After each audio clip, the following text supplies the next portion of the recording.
Damos toda gloria al Padre, al Hijo y al Espíritu Santo en esta hermosa hora que Dios nos permite poder llegar a cada uno de ustedes, hermanos, y compartir un mensaje de parte del Señor en el libro de los Salmos, capítulo 91, un libro muy conocido, el verso 1. Y queremos nombrar a este tema viviendo en el Espíritu Santo, viviendo bajo la administración del Espíritu Santo. Queremos leer esta palabra. Hacemos Salmo 91, dice: para gloria del Padre, del Hijo y del Espíritu Santo, dice la palabra: el que habita al abrigo del Altísimo morará bajo la sombra del Omnipotente. Qué maravillosa esta palabra, el que habita al abrigo. ¿Qué es un abrigo? Es una protección. ¿Qué es un abrigo? Decimos, es una protección y es como una cobertura. Entonces, cuando la palabra describe el que habita al abrigo del Altísimo, dice morará, que es habitar. Dice, morará bajo la sombra, bajo la protección. Dice otro versículo: Jehová es tu sombra a tu mano derecha. Entonces queremos nosotros en este tiempo aprovechar la oportunidad de vivir, como dice la Escritura, bajo ese abrigo, bajo esa protección. Y es ahí cuando nosotros miramos en la palabra, en el mismo Salmos capítulo 42. Describe la palabra y dice: como el ciervo brama por las corrientes de las aguas, así clama mi alma por ti, oh Dios mío. Como el ciervo, como el venado. ¿Por qué el venado clama por las corrientes de las aguas? Cuando este animal se siente que lo van persiguiendo, él sabe que para que su rastro no lo hallen, y como protección es introducirse o meterse en el agua. Entonces, él sabe que ahí tiene, en otras palabras, su refugio. Entonces, cuando nosotros miramos esta escritura, nos damos cuenta que este animal tiene ese entendimiento, ese conocimiento, y por eso él va clamando cuando se siente perseguido. En otras palabras, cuando nosotros estamos en una situación difícil o cuando vienen esos momentos difíciles y hemos entendido que nuestro refugio es Jehová. Bendito el pueblo cuyo Dios es Jehová, dice la palabra. Entonces es cuando venimos a su presencia. Y cuando estamos en su presencia, es ahí donde la palabra describe que en su presencia hay plenitud de gozo. Y olvidamos la persecución, olvidamos el problema, olvidamos la influencia del enemigo, ¿verdad? De la situación que nos está incomodando, que nos tiene tensos o nos tiene preocupados. Es ahí entonces como, ¿verdad? Estando en la presencia de Dios, estando en una vida de entrega, en una vida de sumisión. Y decíamos lo que dice la palabra en el libro de Romanos capítulo 12, versículo 1, donde describe, dice que presentemos nuestros cuerpos en sacrificio vivo, que es vuestro culto racional, o sea, nuestra mente. Entonces, cuando nosotros estamos reunidos, a las reuniones nosotros le llamamos culto, a las reuniones que tenemos con los hermanos. Pero el culto en sí es desde que amanecemos hasta que anochecemos, hasta que dormimos. Cuando nos despertamos en la mañana, desde ahí empieza el culto, la comunión con nuestro Dios, desde que nos despertamos y buscamos su rostro y adoramos su nombre. El resto del tiempo del día, nuestro deber es presentar nuestro razonamiento, que permanezca en comunión, como cuando la Biblia dice: velad y orad para que no caigáis en tentación.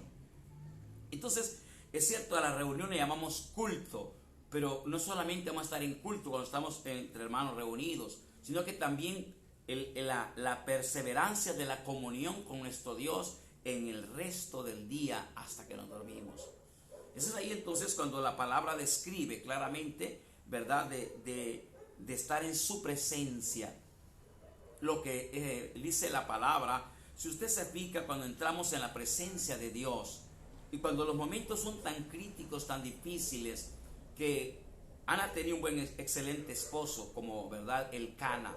Pero dice la palabra que cuando esta mujer estaba orando, Elí, que era el sacerdote en ese tiempo y que estaba ministrando en el altar de Jehová, dice Elí que él solo miraba que movía los labios, no habían palabras.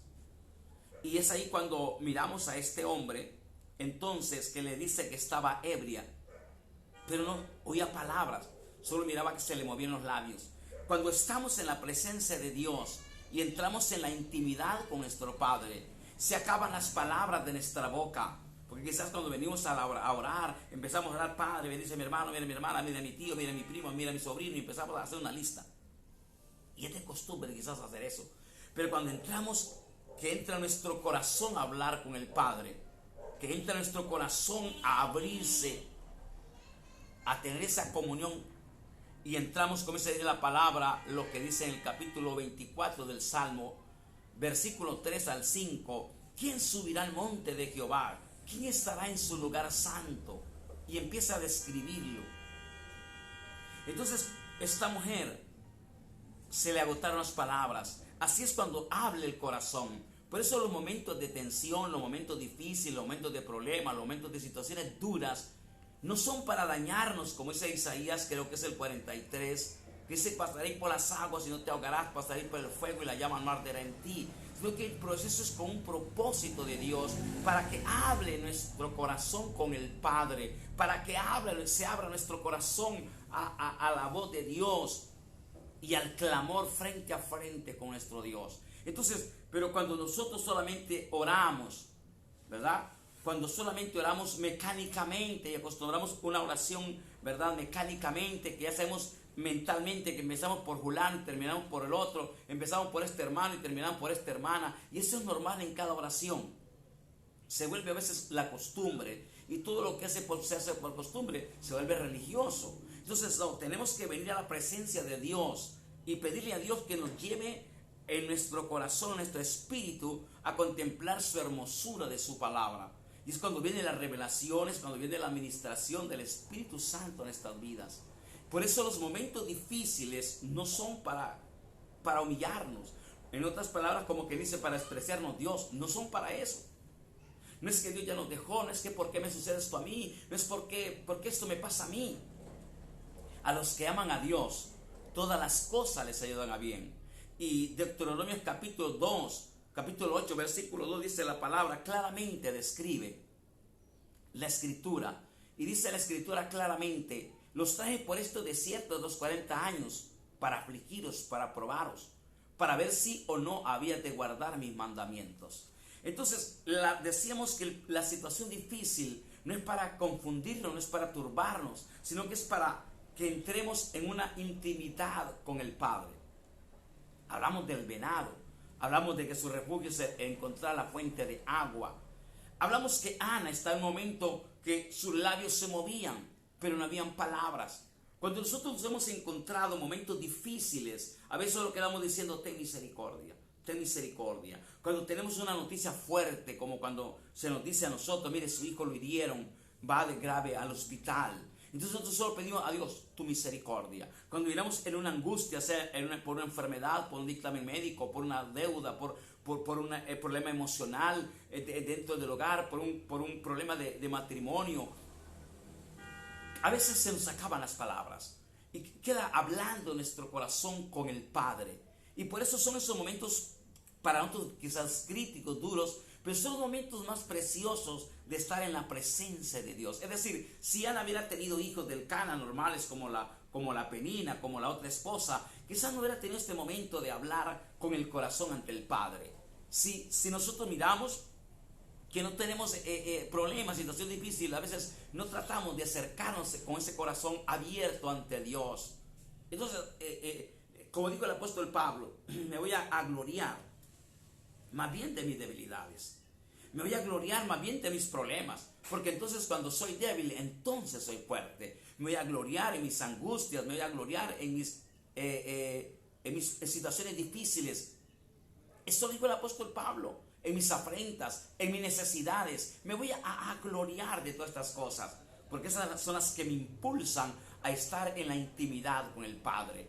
Quiere decir que cuando nosotros nos hemos encontrado muchas veces, ¿verdad? Como padres, como pastores, trabajando en la obra del Señor, y sabemos que en nuestra mesa no hay nada que poner. Ese día nos levantamos a clamarle al Señor. Ese día pedimos a Dios que nos abra puertas para ponerle a la mesa algo a nuestros hijos. Y nos ha tocado quizás no en una ocasión, nos ha tocado quizás en varias ocasiones, pero que son momentos que ahora podemos decir: me voy a gloriar en mis situaciones difíciles, me voy a gloriar en mis situaciones muy duras, porque esas cosas me traen el poder a veces acercarnos a Dios. Así de que esta palabra que dice, ¿verdad?, claramente, estar en la intimidad con el Padre. Dios quiere que vivamos, en otras palabras, bajo la administración del Espíritu Santo. Por eso dice: ¿quién subirá al monte de Jehová? ¿Quién estará en el lugar santo? Por eso dice claramente esa palabra. Y ahí donde nosotros hallamos que Dios pregunta quién. Y hay una lista en el capítulo 15, si usted sabía, del libro de los Salmos, del versículo 1 al 5, donde describe el limpio de manos, el puro de corazón, el que no dio su dinero a usura, el que no acepta reproche de su vecino, el que no calumnia con su boca a su vecino. ¿Quién estará, dice la palabra? ¿Quién estará en su tabernáculo? ¿Quién subirá a su montaña?, dice otro versículo. Es ahí entonces cuando nosotros necesitamos estar en la intimidad con Dios. Y cada vez que Dios nos permita poder acercarnos a Él, poder vivir una vida apegada a su presencia, ya no una vida acomodada de que voy a ir al culto y hasta ahí voy a orar, que si no hay culto hoy, mire usted esta pandemia, mire usted esta situación que muchos se desanimaron, no volvieron a la iglesia, muchas iglesias cerraron y cerramos por algunos días, algún tiempo. Nosotros, ¿qué es lo que nos hace permanecer en Él? La entrega, nuestra búsqueda de un corazón que se rinda a Él. Por eso dice que a un corazón contrito y humillado jamás Dios va a despreciar. Entonces, Dios quiere que estemos en esa intimidad. Por eso habla la palabra. Si usted se fija en el libro de Jeremías, en el capítulo 23, en el versículo 18, hace una pregunta a Dios. Y dice: ¿quién estuvo en el secreto de Jehová? En otras palabras, dice: ¿quién estuvo en la intimidad, en la reunión con mi Padre? ¿Quién estuvo en la reunión con Yahvé? ¿Quién estuvo en la reunión con nuestro Dios?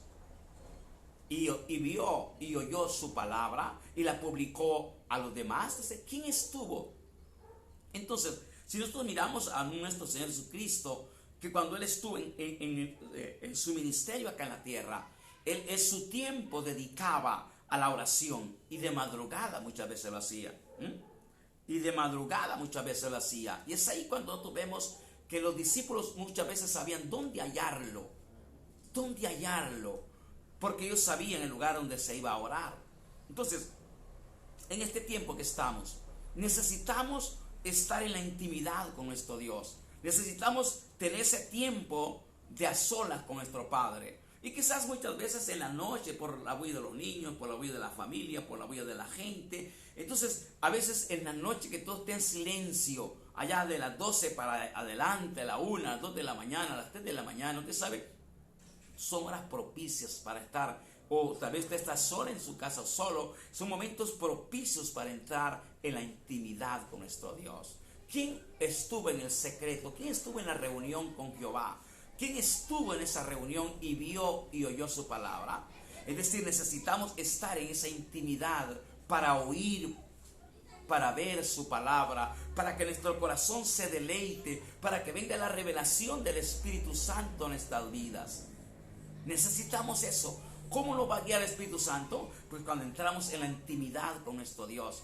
Que hable nuestro corazón con Él, ya no nuestros labios. Usted mira a Ana ya sus labios se movían, pero no había voz que salía de su boca. Y Elí pensaba que estaba ebria, según el capítulo 1, versículo 12 y 13 de primera de Samuel. No estaba ebria, era que su problema la llevó a que hablara su corazón con el Padre, con Dios. Entonces necesitamos que sea nuestro corazón, porque a veces cuando decimos a la oración de costumbre, oramos por esto y por lo otro y por lo otro, oramos por la gallina, oramos por el amigo, está bien orar, está bien, pero necesitamos también tener un tiempo con el Espíritu Santo para que Él pueda ministrarnos, para que Él pueda guiarnos a hacer su obra, a vivir una vida pegada a Dios, a vivir una vida cerca con Él. Dios le bendiga, Dios le guarde, en el nombre de Jesús. Esta bendición de esta palabra.